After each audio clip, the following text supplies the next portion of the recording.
All right, thanks for tuning in to today's episode of The Hot Wash. Today I have the president and CEO of Tomahawk, and he's also a former Naval Special Operator. I'd like to welcome Keith Walawender to the show. He and I worked together in our time in Special Operations, a couple different deployments, although we never face-to-face saw each other. I'm sure I carried him in the back of the aircraft. But I wanted to allow him to tell a little bit about his story and his background, and then talk a little bit about his company, and we'll kick off the interview. Wally, it's up to you, man. No, thanks, Alex. Thank you for having me. Thank you for your service, mostly.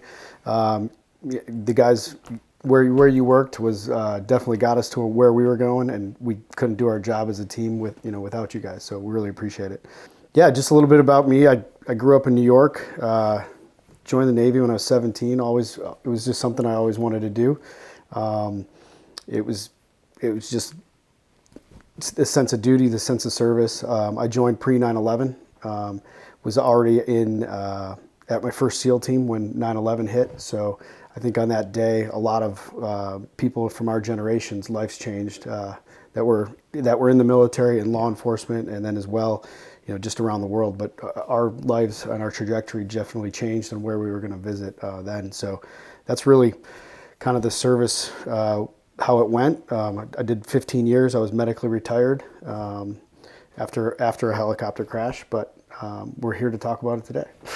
That's great. I'm from New York too, and I felt that same sense of call to duty, and I was in ROTC at the time. So I was already in college, and I first found out about special operations, several special mission units, the Rangers, when the movie Black Hawk Down came out. I was a freshman, and I said, I've got to go be in that unit. So, I spent most of my career taking guys like you around. It was definitely a special group to transport and to go do some of the world's most dangerous high-risk missions. We can talk a little bit about your Navy career here in a second, but I wanted to give you the opportunity to talk about your company, Tomahawk, what you guys do, what your aim is, and who your customers are, and how you took some real-world experiences from your time in the SEAL teams and translated it to your company. So because I was medically retired, I wasn't able to finish my 20 years, and I had to kind of figure out what else I wanted to do in my life. And it didn't come easy, because as like everybody that becomes a SEAL, they probably wanted to do it for a while and make it a career. So that's when I had to start kind of thinking about some other things that I could do. And one of the things that we did in my old work was we had our collateral duty of training some law enforcement teams, whether they were federal and some state, and then some local guys would come to their work, and we would transfer some of that knowledge that we would learn overseas, because as tactics evolved, because of guys were losing their lives or getting hit, we had to change the way we were doing things. A lot of the things that we had came back from law enforcement, because that was the only game going in town until obviously September 11th. So when we started pushing that tactics down to these law enforcement individuals, I realized pretty quickly that some of the angles and distances that we were teaching was helping us, and it was naturally de-escalating situations overseas, because we had more time and distance to think about some of the different situations. So, long story short, that was the genesis of the idea to start Tomahawk Strategic Solutions, and it was really to give back to law enforcement here all the lessons we learned overseas in blood. We wanted to bring it back here to the law enforcement. That quickly evolved with a lot of the active shooter situations going on in the United States, from not only training law enforcement, but as well training the corporate security apparatus, the corporate security, the employees, the non-armed employees, in whether it's situational awareness, de-escalation, and then if all things failed, actually if they had an armed guards, how to engage that tactfully, maybe de-escalate the situation a little bit more. And then kind of go from there. But as well, when one of these situations happens in the security world, law enforcement's coming. So how do we marry these two things together for a more effective response? And that was really what we wanted to do. We wanted to come here to the United States and just make our community safer, even though we couldn't still go overseas and do different things like that. So what kind of talent do you have on the team? Former operators, U.S., U.K.? Yeah, we have a a myriad of different individuals. We knew that if we just came in and just said, hey, we're only hiring Navy SEALs, like it's too incestuous. We needed to spread out. We have active law enforcement officers from east to the west coast, and anywhere in between. We've got guys from my old background, so Navy SEALs. We've got guys from our Army equivalent. We've got guys from the Green Berets. We've got some UK, Australian.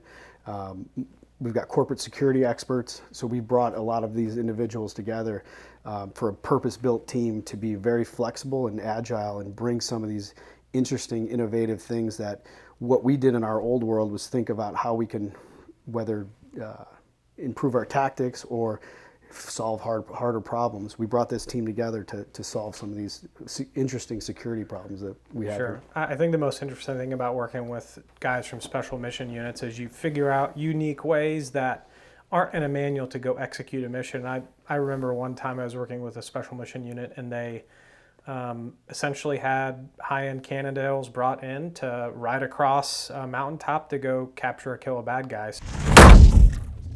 So Keith, Tomahawk typically works across a wide range of client sectors. I know you're in the financial sector, a couple others. Why don't you just detail a little bit about what Tomahawk does and who your clients are, if you can give a little bit details there, and how you guys do business with them.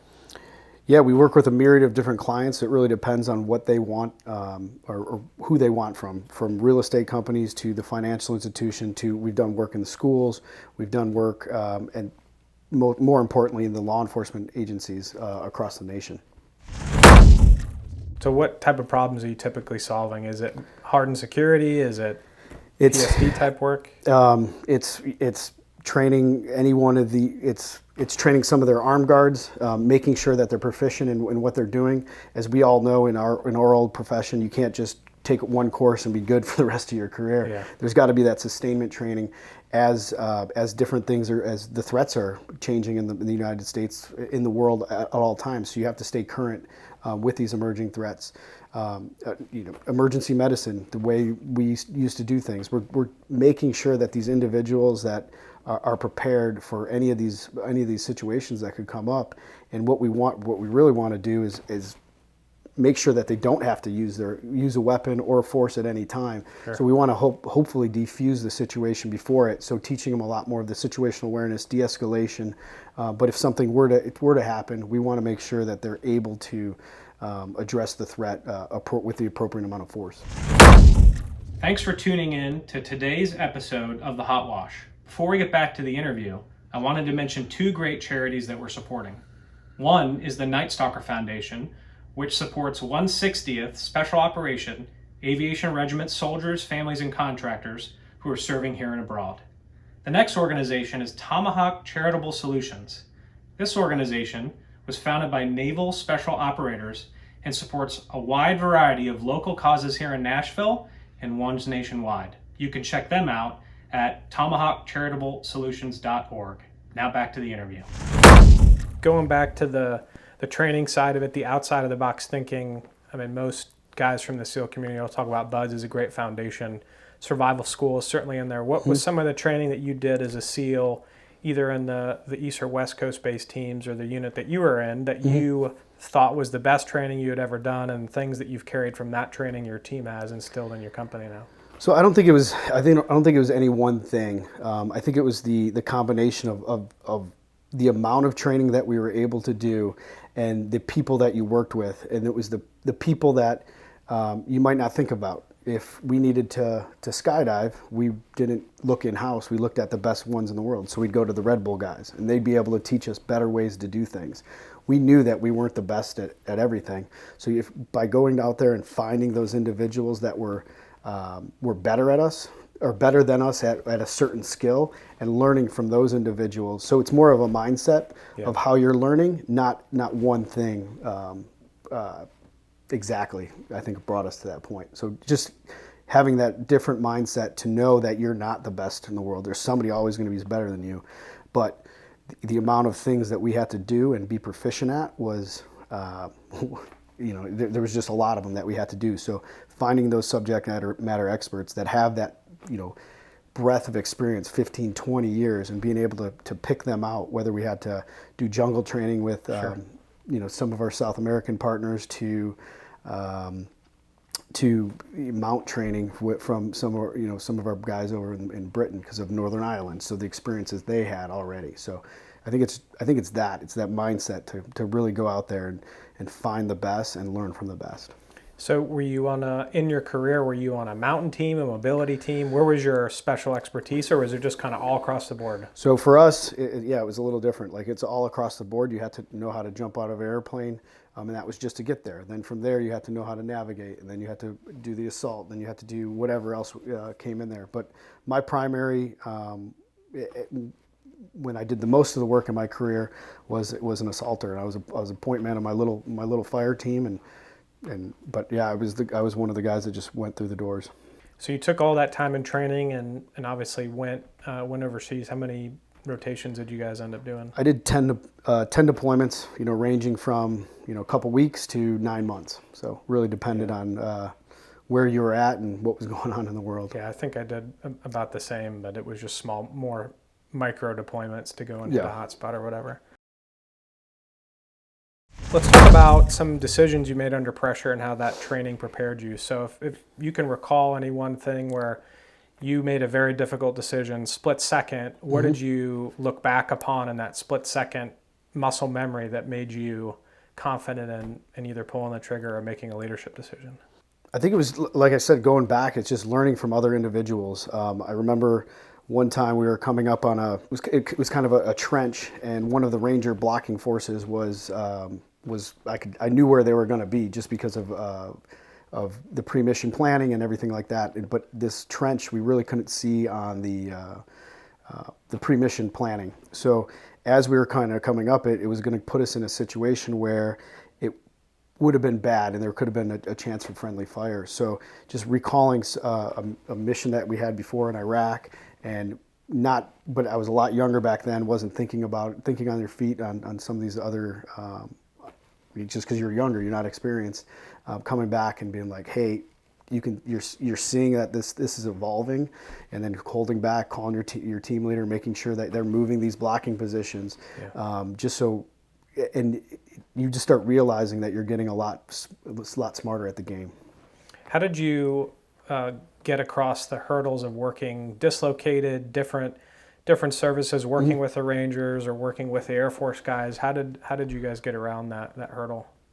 I think it's just understanding that you're on the same team and treating every individual the same. Doesn't matter. One of my old commanders used to always say, don't judge your importance to the mission about how close you are to the X. Doesn't matter.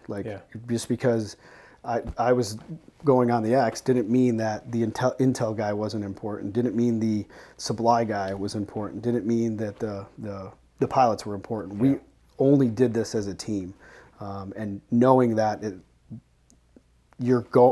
doesn't matter, life or death. Air Force doesn't matter. None of that shit matters when you're on target. Yeah, we had the same one. The same saying. It was don't judge your importance to the mission by your proximity to the target. Yeah.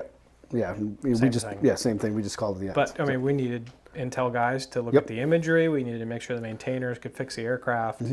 Yeah, so it's definitely a team thing, which I'm sure you carry into your business now. What are some of the things that you do to prepare to go out and execute a mission that you have for one of your corporate clients, and the lessons learned you pulled from being a CO? How do you do some of the same action steps to prepare? Well, I think it's just, it comes down to the checklist. I know you guys know checklists. We have the checklist. So when you're developing a solution for a problem, is just knowing, but that there's going to be something that's a contingency is going to happen. There's going to be a curveball, and you're going to have to remain flexible. There's just no ifs, ands, or buts about it. No plan goes perfectly. So it's the logistics planning. It goes down to every single little thing that you're doing, and just knowing that you can improvise at any time. So I think it comes down to making sure your gear's right, going through that checklist, and just knowing that, being very, very confident in the team that you've built, that they're built for a purpose, and they're gonna make sure that the mission's executed. Whether it's what we did in our past career or what we're doing now, whether it's training 250 individuals and 150 law enforcement on a huge exercise to training 5 security guards on a range or anything like that. But having all those things and all those wickets down. Yeah, comfortable with contingencies and thinking on the fly. I mean, that's pretty much how the 160th is built, and that's what Doug said when I interviewed him. What are some of the gear or the pieces of gear that you still carry that you don't leave the house with? Is it a standard first aid kit? Is it a sidearm? What's your typical MO when you go out for your day? So in my computer bag, I have an extra tourniquet. I have a little trauma kit that our company makes. I know you guys make the same thing. So, but yeah, having that and having the training and be prepared for it. I use a few SWAT tees, which is a little bit better because I've got 3 young boys. Some of the cat tees, with their arms might not be able to fit it. So thinking through the contingencies of not having the tourniquet for the wrong individual could mess things up as well.